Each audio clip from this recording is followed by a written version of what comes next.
Good afternoon. My name is Angela Laporte, and I'm the Director of Art Education. Welcome to the Art Education in Action Lecture Series, Teaching Art for Social Justice. This lecture is sponsored by the Art Education Program and the Walton Family Charitable Support Foundation. Before we begin, I'd like to first acknowledge the traditional homelands and territories of the local Indigenous peoples, including Osage, Caddo, and Quapaw nations, where the University of Arkansas is currently located. A portion of the Trail of Tears runs through our campus where the Cherokee, Choctaw, Muskogee Creek, Chickasaw, and Seminole nations passed through during the forced removal. By acknowledging the past, we recognize our responsibilities in relation to ongoing settler colonialism that eradicates Indigenous peoples, cultures, and languages, as well as those colonial projects that dispossess Indigenous lands.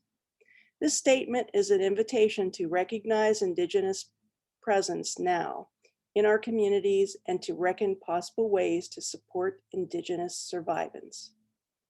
It is my pleasure to introduce you to our guest speaker tonight, Todd Elkin, who is a visual artist, arts educator, writer, researcher, activist, and dad.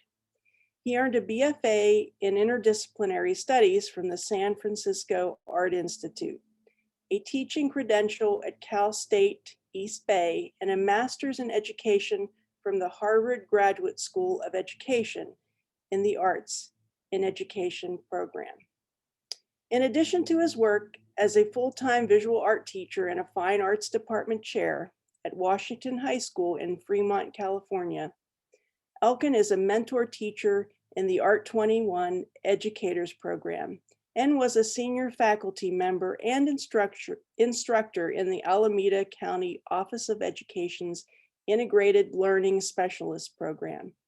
As an educator, Elkin is motivated by issues of social justice and equity in matters of race, class, and gender, and is committed to creating spaces for students to engage in relevant lines of art-centered inquiry about these and other important themes. Elkin is co-facilitator with Arzu Mystery of the Accordion Book Project. In 2016, he co-authored with Arzu Mystery an artist book, Unfolding Practice, Reflections on Learning and Teaching, which was published by the Women's Studio Workshop. At this time, please join me in welcoming Todd Elkin.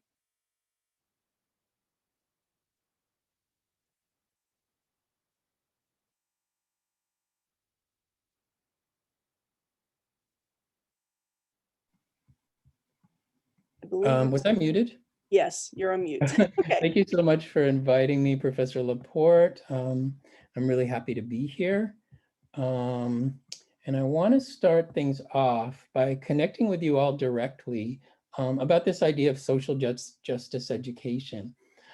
Since the title of the session is Teaching Art for Social Justice, I thought we should start by doing some unpacking of that idea. I'm going to throw out a few questions, and you can respond to any or all of them in the chat, or you can speak out loud. And let me just share my screen so you can see the questions. And the questions are as follows. Let me open the chat as well and make sure that I have a chat open. What does the phrase socially just education mean to you? What are its qualities? What does it look like? I know that this phrase social justice education is going to mean different things to different people, and it's different people are going to focus on different aspects of it.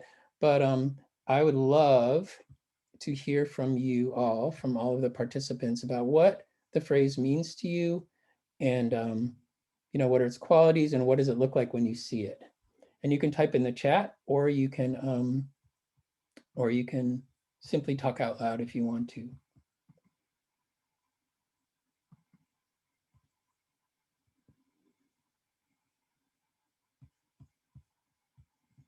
give you a minute to think about it. Socially just education. What does it mean to you? What are its qualities? You can click on the raise your hand. I wonder if I can see you. I guess I can't see your faces.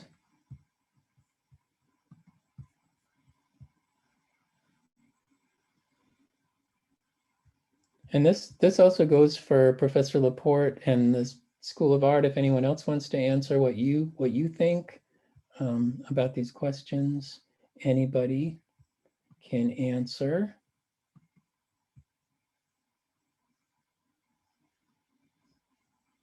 So Lauren has said, I think socially just education is rooted in equity. Absolutely.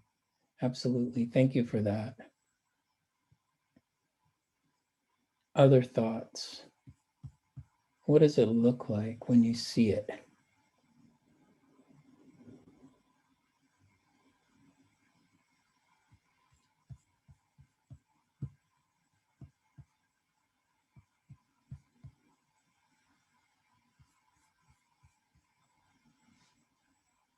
Okay, well, here's one from Terry McNeil. And Terry says, using social justice and current events as a way to guide art education, focusing projects and assignments around the big idea of social justice and how we can fight the fight through art. Absolutely. I think, we're in an art, and you're in an art focused program.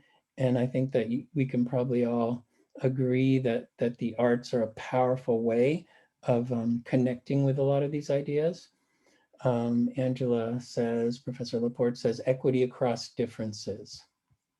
Absolutely. Thank you. Thank you, Terry. Thank you, Angela. All right, so I'm going to share, thank you for those thoughts.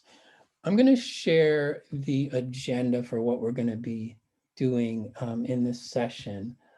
So the first thing that I'm going to do is share some thoughts with you that I have put together about this topic. And these are thoughts for you to reflect on. Many of the thoughts that I'm going to share with you are meant to be catalysts for you to do further thinking about this topic of socially just education. So the first thing I'm going to do is share a series of thoughts with you.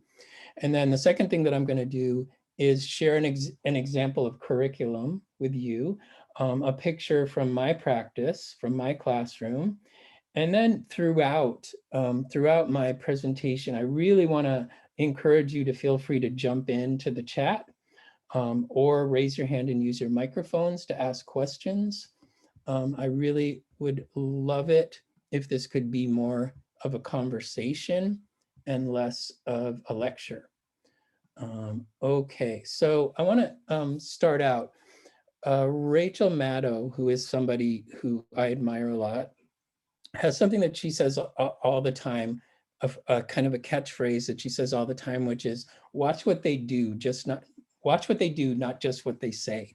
Watch what they do, not just what they say. And I think that this phrase that Rachel says all the time also applies to teachers. It applies to learners, and it also applies to the systems that we find ourselves in as educators. There might be stated goals and principles that are shared with you as an educator or that you share with your students, but what is your experience or your students' experience actually like? What are people actually doing in those systems? Not just what are they saying? Well, one part of that is power dynamics. One thing that you can see in these systems are power dynamics. And there are power dynamics in classrooms, and there are power dynamics in the systems that teachers are part of. In classrooms, if there was a scale of power, the scale is usually tipped predominantly toward teachers. In the systems that teachers are embedded in, the power scale is usually tipped more toward administrators and school boards. We could have a whole discussion about that, but for now, I just want to acknowledge that these power dynamics exist. And so one thing to think about when you're thinking about social justice education is this question: what is the teacher doing with the power dynamic in a classroom? Are they doing anything to fundamentally shift that power? Or are they mostly wielding power in a top-down way? Is the curriculum, and I'm talking about curriculum that is overt or hidden, is it mostly about compliance? Again, these are catalysts for thinking about this topic. And again, if you want to jump in and respond to any of these things I'm saying, I'm happy to hear what you think about these things. So as a teacher, you can assign progressive readings, or you can show rad artists, and these are great things, by the way, which I do all the time. But what is the lived experience of the students in your classes? What is the level of agency and even democracy in your classroom? What does leadership look like? Who leads? Who follows in your classrooms? Whose voices are heard and whose voices are not heard? If you're an arts teacher or a film teacher or a writing teacher, what is your class's canon? Who are the artists, the thinkers, and other folks that you study in the class, and who decides? Who decides who makes it into the canon? Is it the teacher? Is it the department chair? Do students ever choose the artist that the class will be looking at? The other thing to think about and acknowledge and reflect on is, what is your lived experience like as an educator within a system? What does that power dynamic look like? Where do you have agency and where do you not have agency? For me, like the full staff meetings, the faculty meetings, sometimes feel like the most passive place that I could be. So that's a place where I feel like I don't have a lot of agency. So these are sort of baseline checks that I think that you should do if you want to start thinking about social justice informed education practice, and also start envisioning what you can do within a system to move toward a more socially just practice. I want to say at this point that I definitely don't have everything figured out, and that I'm not presenting myself as a be-all end-all of social justice educators. First of all, because things in life and in the profession are changing all the time, especially in the last year. And I always think of myself as a learner first. And I don't have all the answers, but I do ask a lot of questions. I ask why a lot. I've always been that kid in the classroom saying, wait, why are we doing this? Or why are we doing that? Why are we doing that this way? I've always been that kid. And I was continually thinking those two questions as a student. I still do as an adult. Sometimes I'd ask the question out loud. I'd ask the why question out loud, but many times, for a variety of reasons, I'd keep the whys to myself. And I think you're lucky if you have a student who's willing to ask why out loud. It's a real opportunity. It's also a good baseline check to think about why students may not be comfortable asking those questions, or any questions at all, or why the adults within your professional community are not comfortable asking why. And I think, for me, I think being that kid who is always wondering why, and I think most people wonder why, but it's helped me to be more sensitive about how students are often internally asking those kind of questions.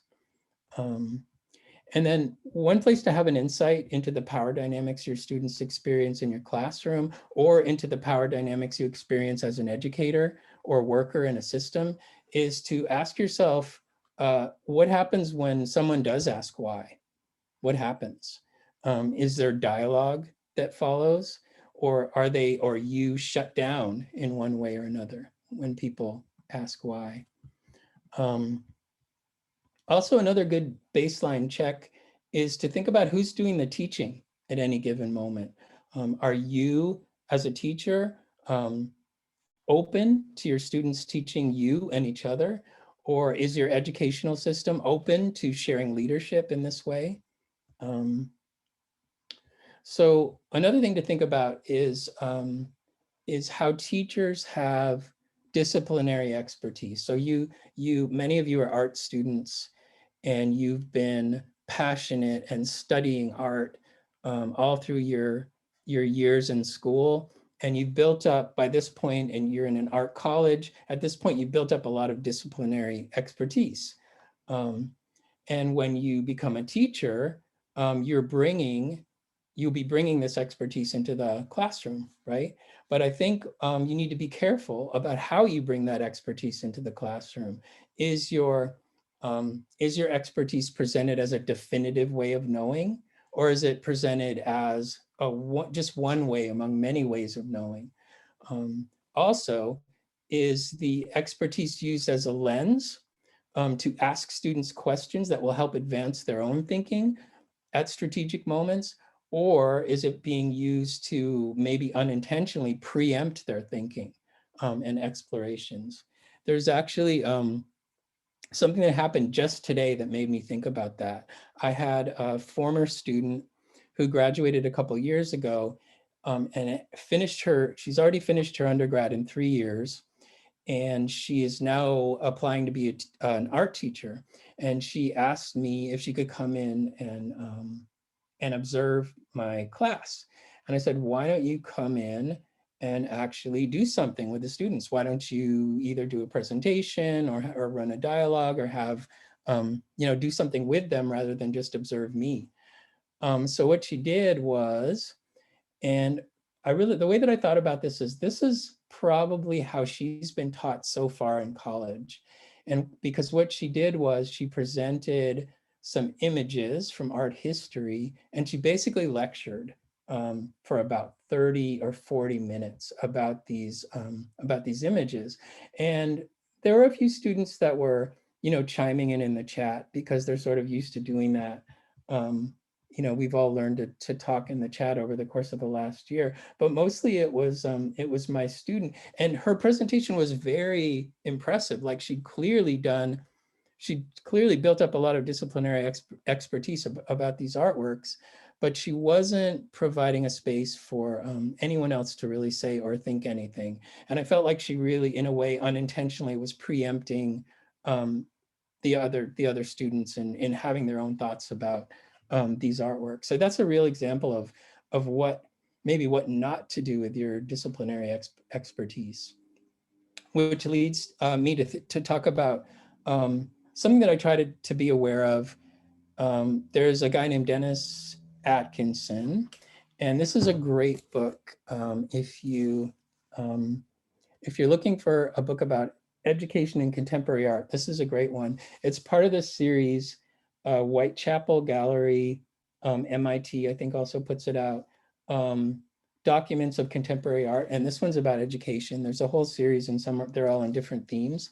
But in this book, there's a guy named Dennis Atkinson, and he introduces this idea that I try to think about a lot, which is this idea that he calls power knowledge. And power knowledge, I believe, the concept comes from Michel Foucault, who's another kind of philosopher. And what power knowledge refers to is our privileged or preferred ways of doing and knowing. So a lot of pedagogy has power knowledge embedded in it. There's ways that are more preferred, and this gets communicated to students. Is this way of knowing is more preferred, or this way of doing is more preferred? So I try to think about searching my own kind of teaching practice for embedded or examples of power knowledge that I'm maybe unintentionally communicating to my students. It also relates to the idea of the hidden curriculum. If you're in a teaching credential program, you're probably going to hear about this thing called the hidden curriculum. And hidden curriculum is like things that are unintentional that you as a teacher are communicating to your students. Teachers are often embedding messages in the way that structure all aspects of what goes in their classroom. And sometimes this is a less than conscious process. We're often unaware of the messages we're sending out, including preferred ways of learning and preferred outcomes or preferred modes of behavior. And one way to think about another, besides social justice education or socially just education, another way to talk about this is culturally responsive pedagogy. And to me, that's a process of waking up and noticing and responding to the learners in my room in a way that respects and honors them and also helps me to grow. So let's pause at this point, and any thoughts or questions or comments so far? I would love to hear from you if any of what I've just said has triggered you in any way, or reminded you of something, or caused you to think about something, or if you have examples of what I'm talking about here. I would love to hear from you. Just chime in the chat, or you can raise your hand and use your voice. So you can use your audio if you want to. If not, I'm happy to. That's one thing great about this school year is I feel like, if anything can be said to be great about the school year, one thing that's really has been great is I feel like a lot of students who would not necessarily be raising their hand in the real live classroom are using the chat. And I think that students are, I mean, you know this, students are used to communicating via screens and via typing and via text and via chat. So I feel like I'm hearing from a lot of students that I wouldn't necessarily hear from in the live classroom. Okay, well, if you don't have anything right now, I'm hoping that you will chime in at some point. So I want to transition now and talk to you. Okay, here we go. Lauren says, I think that being aware of how you are taught and how that may reflect in how you go on to teach is really important. It's easy to forget how the students feel when you're used to lectures all the time. Yeah, it's really interesting that things are still taught that way, and that is particularly art history. Like I was talking to my wife about it this morning, like sitting in a dark room with slides and having a person basically explain every slide in detail. And I literally, as an undergrad, I literally would fall asleep in those sessions. So yeah, it's just interesting to me that that's still a primary sort of mode of teaching art history. No offense to anybody that teaches that way. All right, so other comments. Oh, here we go. Terry is talking about power dynamics. Power dynamics are oftentimes the reason students don't feel comfortable speaking up, in my experience. Do you have advice on unlearning that mentality and finding the comfort in speaking up and speaking out? I think that that's a great question. That's a great question. I think that being aware, particularly as a teacher, being aware of the power that you hold just by being that person in the room is the first step. Awareness is the first step. And then, there's plenty of like protocols for dialogue that can kind of break down that dynamic, or sort of balance things out. And, the where you have students talk to each other first. That's usually a good one, where they've already had a conversation with each other and then they share out from there. I mean, you guys have probably done these in your classrooms. But anything that, or that it doesn't always have to be a whole class discussion. It can be small group discussions that breaks up this mode of like one person in the front of the room and everyone else, like, paying attention to that focal point. You can do discussions that don't necessarily have to be the whole room. But there's really a lot. There's a lot of practices that you can try. But again, I think like just being aware of that power that you hold as an educator is the first step. There's let's see, what's it called?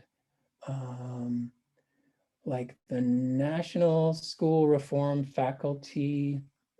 Professor Laporte might know about this, but there's an organization that's got, all they have on their website is protocols for discussion, for different kinds of discussions. So I'll try to look that up, and there's a million different protocols for discussion that you can have that sort of break up that dynamic. Also, one thing that I've learned this year is um, using some of these digital apps. Like there's one that I use all the time called Padlet that I love. And I don't know if any of you have used that one, but it's a great way of having discussion threads. So on Padlet, there's one called a back channel. The format is called back channel. And so I use that one. I use that one to post an image, and then it's like a discussion thread underneath the image. And people, a lot of students are a lot more comfortable typing their analysis of an image or their thoughts about something. They're a lot more comfortable typing those on a Padlet than they might be in the classroom. So that's another thing that I've learned this year. And also I use Padlet for critiques. So students are, for giving peer critiques, and students are posting all their work on the Padlet and then giving peer critique in the chat, in the comments section of each image. So yeah, so there's lots of ways of breaking that. I think there's lots of ways of breaking up that dynamic. Thank you so much for that question, Terry. Here's Jeffrey. Jeffrey says, I've been a youth pastor and a children's church pastor all together years, but transparency always seems to be a strong tool for me with students. It's presumptuous to think that students don't understand or see your deficiencies. They see more clearly than we give them credit. Oh, absolutely. And I think I'm really excited that you said that, actually, because the picture of practice that I'm about to share with you is all about that. There's a thing that you guys are familiar with the educational philosopher Paulo Freire. He's one of my big sort of, idols in my work. And he talks about how teachers, think that they're reading and decoding their classroom as if they're a text to be understood.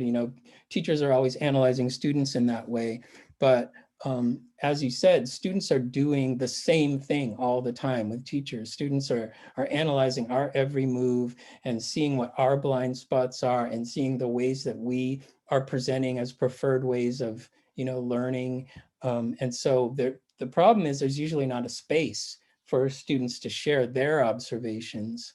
And like you say, transparency, like what are the ways that you're opening up a space to share those kinds of observations that the students are having about you, the educator, or you, the youth pastor.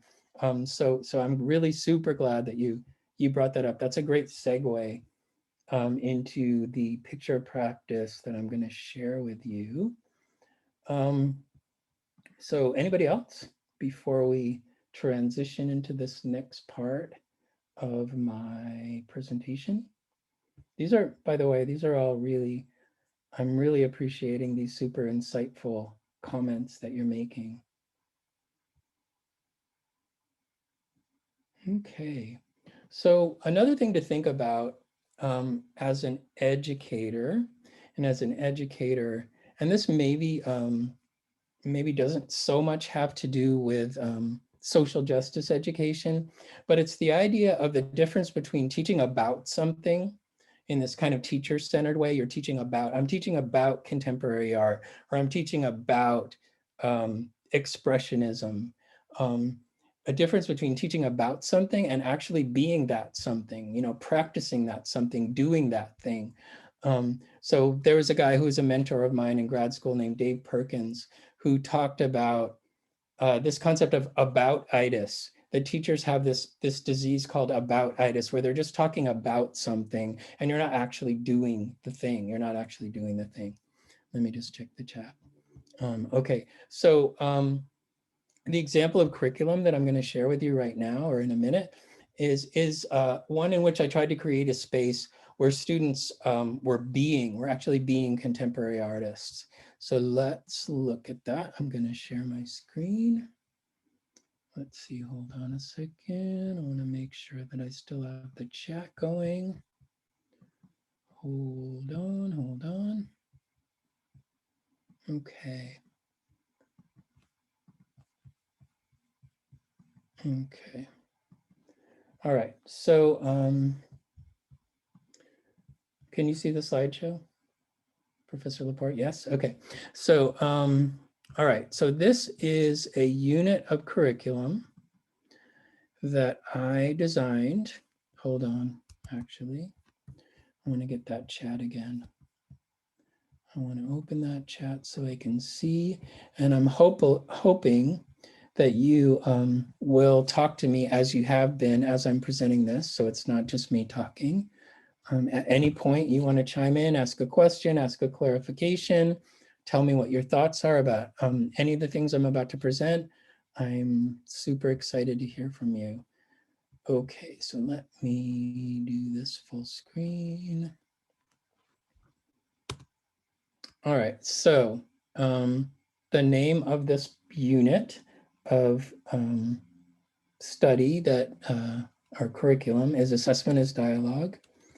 And so let's talk a little bit about assessment, kind of in a similar way that we talked about social justice or socially just education. I want to hear from you. And I would love to hear either an idea you have about assessment. And again, there's no wrong answers. And you've got 20 people in a room, you'll have 20 different ideas about assessment. So think about one thought, come up with one thought or one metaphor that you have about assessment. You can jot it down if you need to. Ideally, something you don't mind sharing. And then share it out in the chat or out loud. So when you think of the word assessment, what do you think of? What are your thoughts about it? And then also, if you want to turn it into a metaphor, assessment is a waterfall or assessment is a mirror. Don't use those, but yeah. So take a minute and then type them in the chat. What do you think about when you hear the word assessment?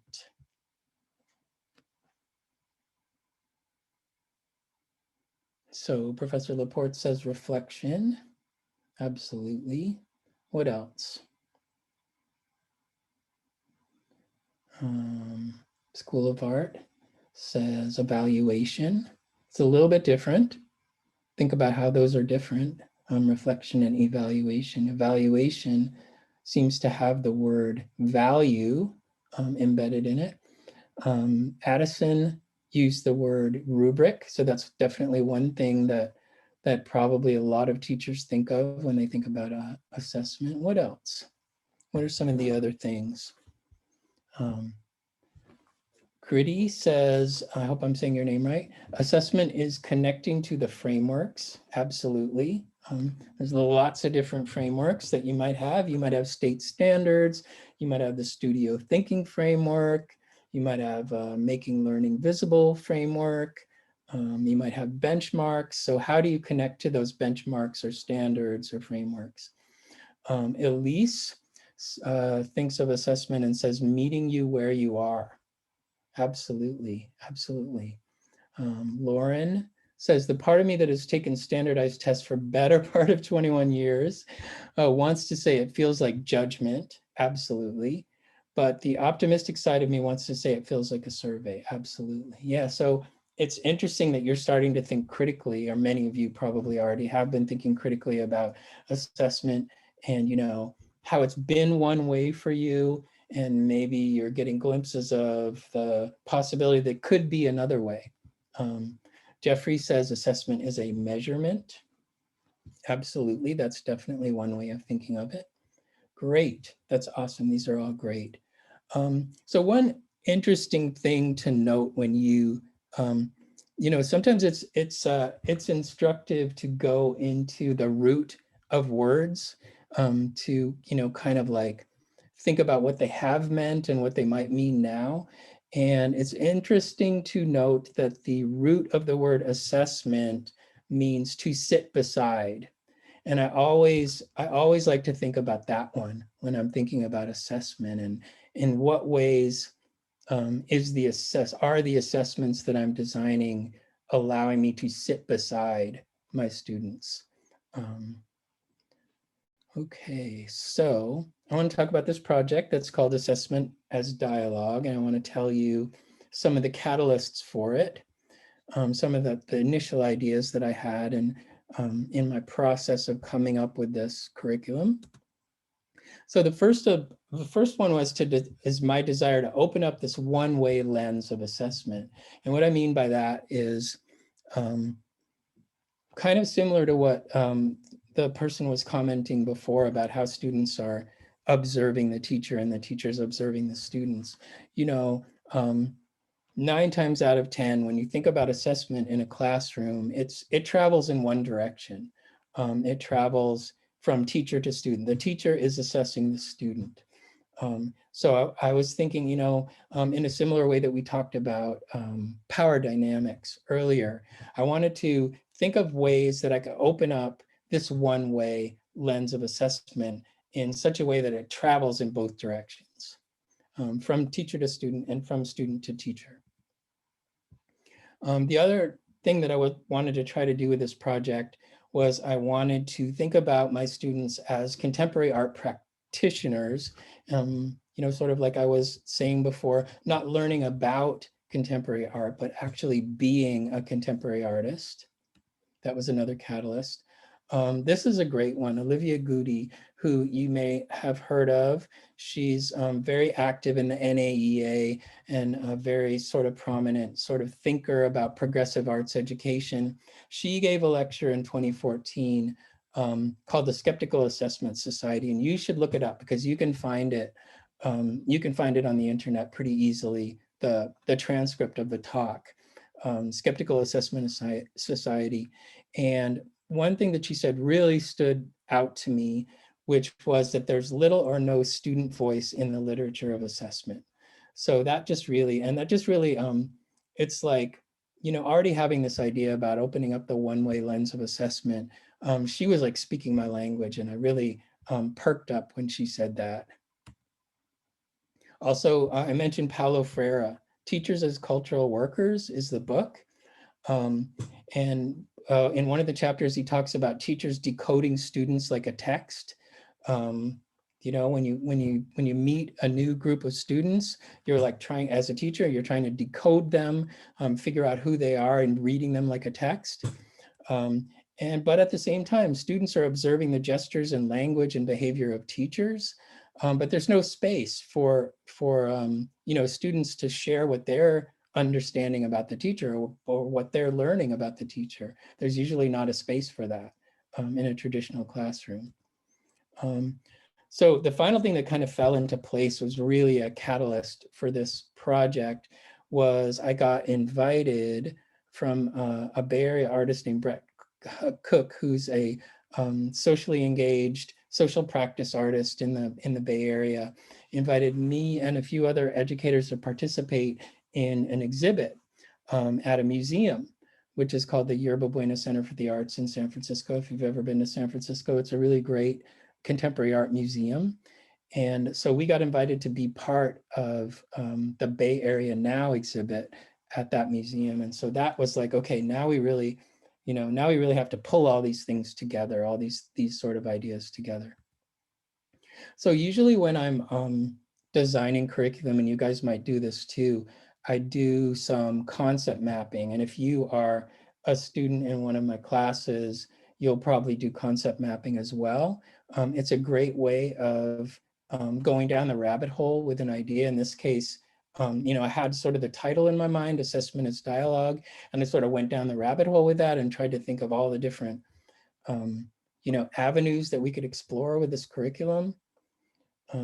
Concept mapping is super helpful way of even as an artist, I have my AP Studio Art students do concept mapping around their sustained investigations. So the initial ideas, the title was the first thing that came to me, Assessment as Dialogue, kind of opening up this making this one-way street of assessment into kind of a two-way dialogue or a multi-way dialogue. I also had the idea of students using qualitative research methods to observe their teacher. Not just to observe them, but actually, give them some tools, give them some research tools that they can use to observe their teacher. And then I also, because I didn't want it just to be a one-way, one-way, a reversed one-way assessment, I wanted the teacher to do similar, to use similar methods to observe and analyze and assess the students. So there'd be like a two-way street of teachers looking at students and students looking at teachers, and there being a dialogue around what each other were finding. And then the other part of this was that we knew that we were being given this space in a museum, in a contemporary art museum. So we needed to figure out what kind of installation we were going to have in the space. It made sense to create something that was in the socially engaged or participatory art genre of art for this installation. So these were some of the initial ideas for the project. I had many goals, and I don't think that I'm going to read all these goals. Some of them are create a collaborative teaching and learning community, model cultures of dialogue, including students' voice and assessment, build my beginning art students' capacity to create art installations. So there were a lot of goals, and I can't say that we actually reached all of these goals, but we definitely aimed ourselves in those directions. These were the students. They were 10th graders, and they were one class of 10th graders. And the reason that that I included these students in this project is because they all had the same English teacher. They're part of an art academy at the high school where I teach, that I coordinate. And so part of this program is that they all have the same English teacher, they all have the same social studies teacher, and they all have the same art teacher, also biology teacher. So it's like a little academy, it's a little cohort of students. So these were the Multimedia Art Academy students of 2014. They look like babies now. When I look at them, they look so little. It's amazing. This was the teacher. His name was Jesse McGrath. He was only a second year teacher. This was his second year. And he was incredibly open and non-defensive about being in kind of in the hot seat of this project and being observed by his students in this kind of intense way. He was the perfect subject for this research. He was non-defensive, he was open, he just wanted to kind of go along for the ride. So I told the students when we started out that there were going to be 3 phases of this project.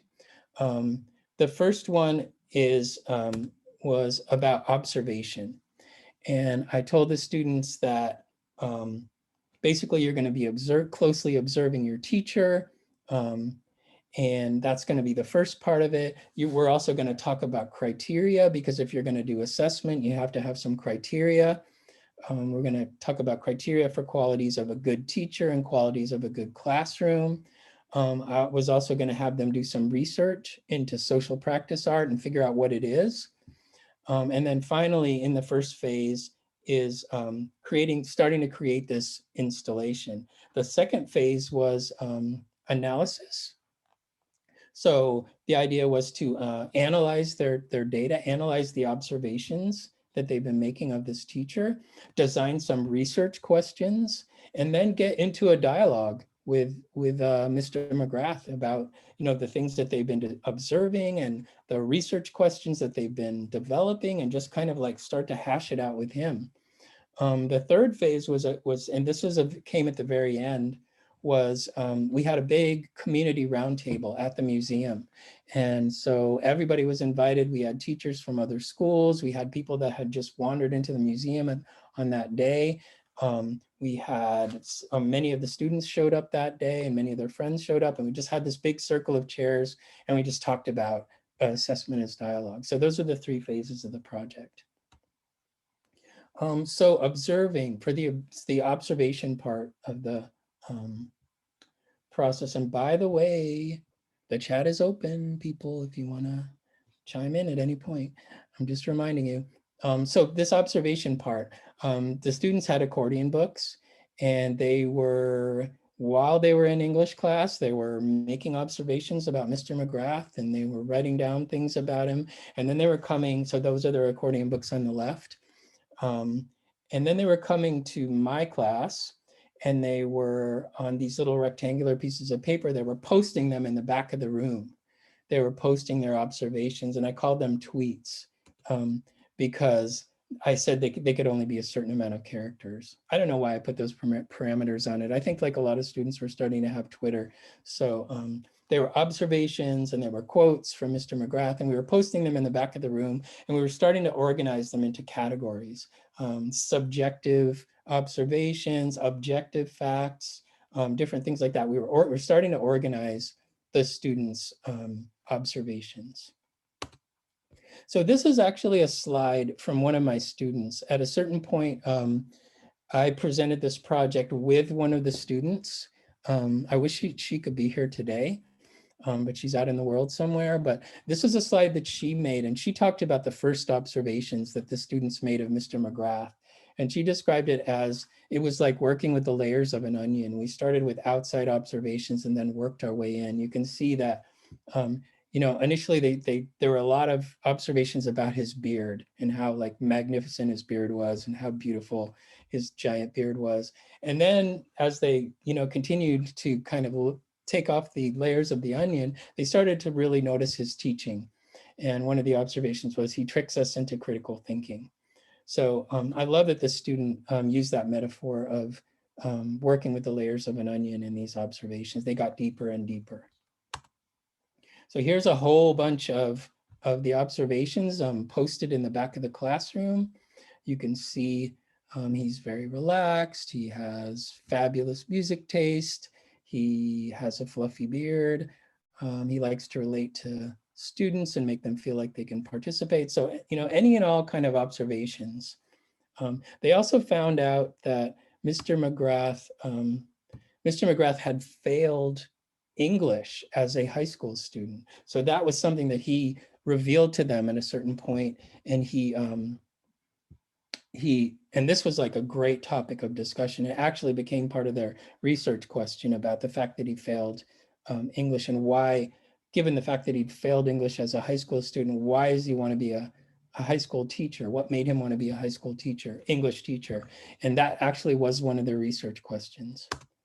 Another thing we did was, because we were trying to do some assessment of classes and teachers, we did some concept mapping around the qualities of a good class, the qualities of a bad class, the qualities of a good teacher, the qualities of a bad teacher. And the students did these concept maps in groups, and came up with all these qualities that they would use as criteria for assessing Mr. McGrath. And this is another slide by my student, and she called this the criteria let out.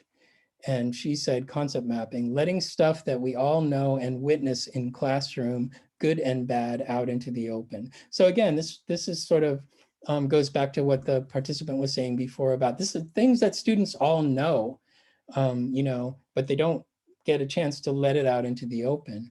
And she said it was fun to get feelings out about what we know to be good and bad characteristics of classes and teachers. So then we were getting to this point where they had all these observations, and I was starting to talk to them about qualitative research. And I told them that there were a couple different ways. Oh, here we go, Jeffrey. Jeffrey says, I love the idea of students being an artist. I tell the students that they are artists. I learned an interesting tool similar to concept mapping. It was a large-sized laminated bullseye target in which the students would look for problems they could work on around the school. That's awesome. I love that. They would be split in teams and they would work on this sheet together. It was actually in East at J.O. Kelly Middle School. They asked questions why or why not this project works or does not work. Yeah, that's amazing. Like it's amazing when you have like tools like this that allow students to kind of go down the rabbit hole and structure their experiences in a certain way. Structure is a good thing. Too much structure sometimes is not a good thing, but some of these structures really allow you more freedom. So thank you for that, Jeffrey. So we were talking, they had all these observations, and I started to talk to them about I started to talk to them about qualitative research. And I said there were kind of two ways that they could go about this. They could develop their research questions first and then look at their data and write a memo based on that. I told them that the memo was what they call in qualitative research, these write-ups that they do are called memos. So I told them that they could come up with the research question first and then look at their data, or another way, another qualitative research methodology is looking at their data first and then coming up with a research question and then writing the memo. And I think that there were groups of students that did both of those ways. There were some that started out with a research question and some that just really wanted to look at the data first. So then they were gonna bring their observations to Mr. McGrath, and they were going to have an interview with him. The different groups all had an interview with Mr. McGrath. There are groups of like 4 and 5, and they had separate interviews with Mr. McGrath.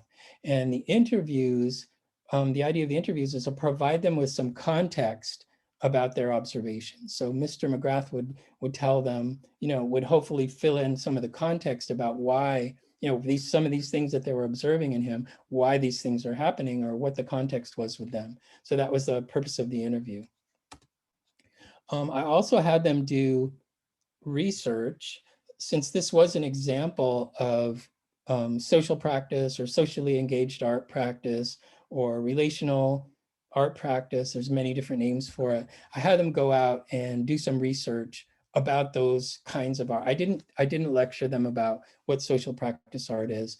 I just told them basically, what we're doing can be considered one of these different art forms, of these different genres, and you go out and tell me what those things are and find some artists that fit into those categories and present to the class. So that was another thing that they did was they created these presentations about socially engaged art or social practice art. This was the museum that we had the installation in. It's the Yerba Buena Center for the Arts. And I think it's every other year they have this exhibit called Bay Area Now. We live in the Bay Area, and they have this exhibit called Bay Area Now. And it's throughout the whole museum. And we were given this room that was called Room for Big Ideas. That's where our installation was. And the students, and we went there, I don't know, maybe 4 or 5 times. And the idea of the installation was that it was going to be iterative and we were going to be changing the installation. A big part of it was that the students were inventing ways that the public who came to the installation could interact. You can see on the picture on the bottom right, there's some Post-it notes on the wall. And so participants were invited to write different things on different parts of the installation. And I don't think I think a few of them realized what a big deal this was, that they were being given this space in a major San Francisco museum. A lot of them just thought, okay, this is like another day in school, like we're doing a field trip, and it's not really, some of them didn't realize what a big deal it was, which that's fine. They're in 10th grade. So the last part of the project was this thing that I called a graphic memo.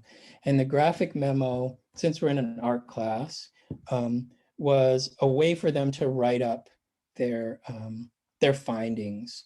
So they'd done these observations, they had come up with research questions, they had talked to Mr. McGrath, and now they're going to write up their findings. And so the way that I sort of invented for them to write up their findings was in these graphic memos, and really amazing work. And if you go to my blog that I'm going to be sharing with you at the end of this, there's a lot more examples of pages from this, from their graphic memos.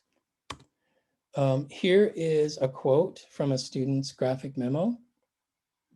We should definitely take steps to further share and improve assessment as dialogue, not only in schools, but other places as well, like employees assessing their boss, or even people on art.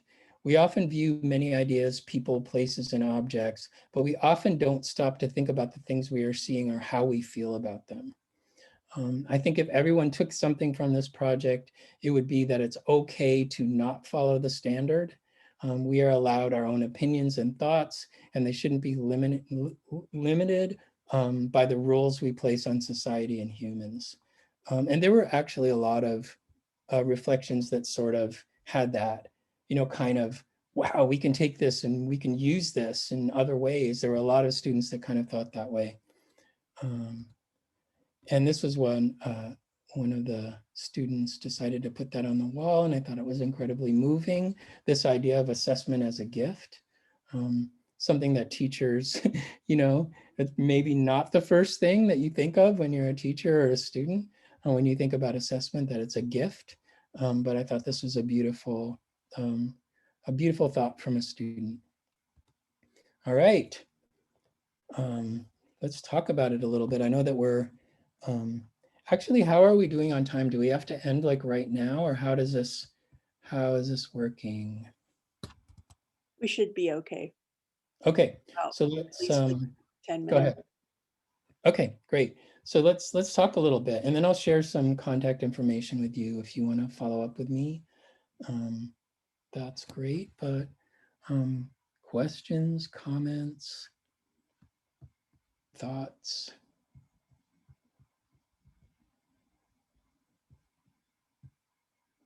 Jeffrey says, vulnerability is like painting a target on your back, and it's quite different from transparency. Interesting, interesting. Yeah, that makes me think about, I wanted to mention this. I'm glad you said that. Mr. McGrath, Jesse McGrath, who is the teacher who is being observed, was probably both vulnerable and transparent throughout this process.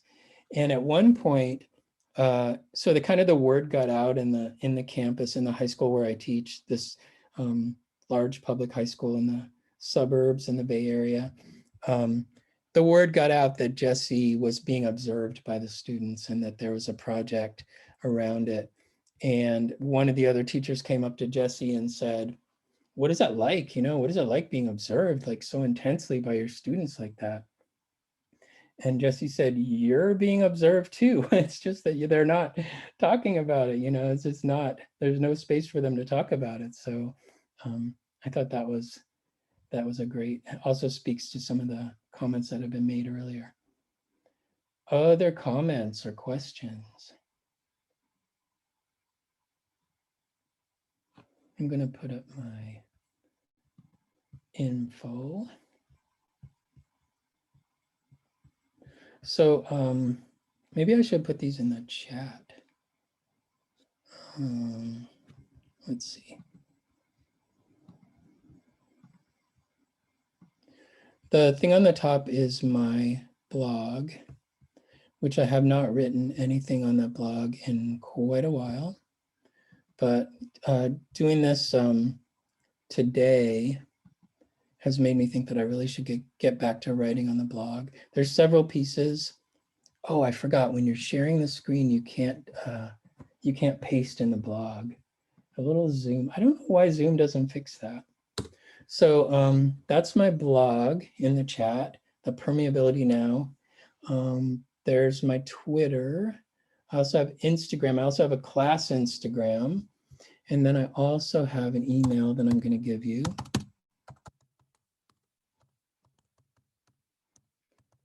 If you want to follow up about any and all of this stuff. And yeah, I think that's all I got. If folks don't have other questions or comments. We'll give you a minute or so more if anybody wants to have the last word or ask the last question or ask me why. Drop the why bomb.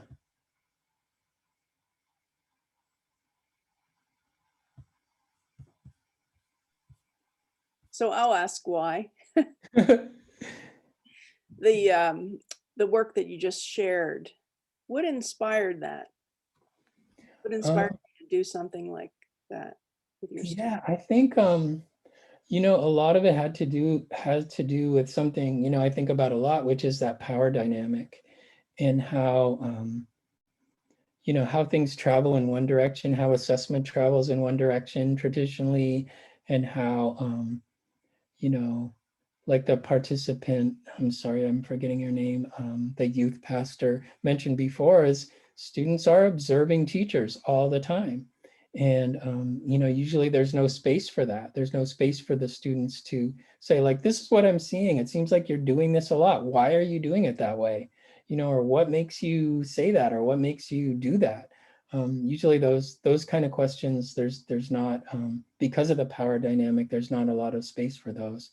So I think that that was one of the big catalysts for this project.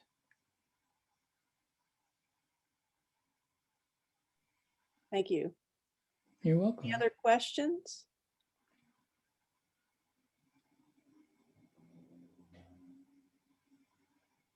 Well, I'd like to thank everyone for taking the time to come to the lecture via Zoom this evening. I know that you probably have other things that are keeping you busy these days, but no questions, Amanda says.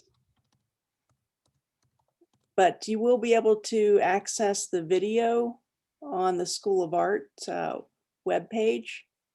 And if you want to share it with someone else, please do.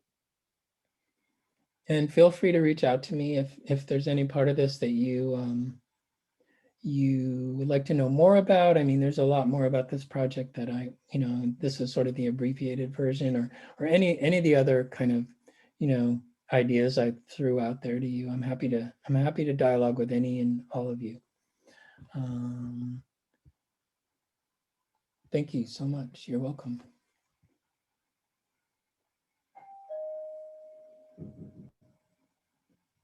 Well, I think that's the end. And thank you very much.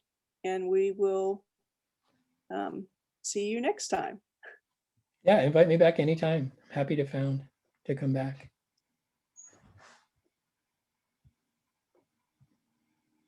You're welcome, folks.